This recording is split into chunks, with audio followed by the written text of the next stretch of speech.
Makeup Shayla, the queen of contour. So we're going to talk to you live. So we're going to be answering a ton of questions on makeup, plastic surgery, non-surgical, surgical. Go to Instagram live, hers and mine. What's the difference between Botox and filler? Okay, well that's the easiest one. So Botox is actually a toxin, and it was created long ago to help people who have twitching when their muscle just twitches. Have you ever talked to someone and they're just like, you think they're flirting with you, but they're not? So when this constantly keeps twitching, one of the treatments ophthalmologists would use would be to inject Botox, tiny amount in that muscle, so it would relax and even out the brows and eyes, and you wouldn't get the twitching. It's for muscle spasms. If you have a friend and their eye twitches, you should be like, you need Botox. Yeah, unless they're flirting. And then the other thing is, for infants and babies, they'll inject like 5 times as much Botox as adults get for cosmetic into their shoulder, because if they're born with a spastic shoulder, it relaxes the shoulder so the bone of the shoulder grows normally. So there's so many medical reasons for Botox. Around the mid-1990s, around 92, 93, a couple docs in Canada, a couple docs in the US said, wait a minute, this thing relaxes all those muscles that cause all these wrinkles from frowning and smiling. So all those muscles that we can relax now will decrease the wrinkles and lines. So at that point, they decided to use it for cosmetic reasons. And that's one of the things that is probably one of the most common things done worldwide. It's not the hardest thing in the world to do, but if you don't know the anatomy very well, and you just go and take a few courses, and just inject where you think you need to, you may not be able to tailor it for each patient the right way to like arch the brow right. One of the classic things, for example, that people get, this part of the brow goes down, this peaks up, that's that Botox look. And so that's like a classic like rookie move to inject Botox that way. The muscles here, when you get those spokes of a wheel, kind of like crow's feet lines. That's a really common thing to get rid of with Botox too. And what that does is it can open up your eye a little too. It can raise your brow a little. So there's a lot of facial shaping. People have a huge masseter muscle and a round face. You can reduce the bulk of the muscle with Botox. If they're chin skin wrinkles, you can get Botox. If they have bands here, you can Botox. Wait, where can you not And Botox? It helps sweating in the armpits. It's an amazing drug. Yeah. I want to get it there. Yeah, wait, where can you not get it though?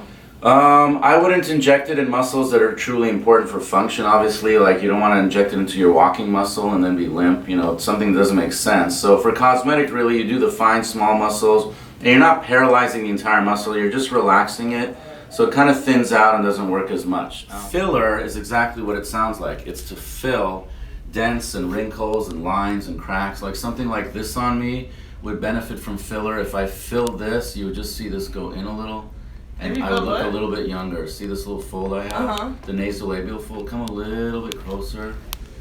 Let's really scare them. See this right here? This can go in just a little bit. And filler, there's so many different kinds. There's some that last 4 to 5 months. There's some that can last up to 2 to 4 years. That's a good one, migraines. Oh yeah, Botox does help migraines. Actually, one of the key founders of that, who was on Oprah and like should really be up for a Nobel Prize for it, was one of my mentors, Dr. Ghavami, and he's one of the ones that found that out, and then it transpired to actually a surgery.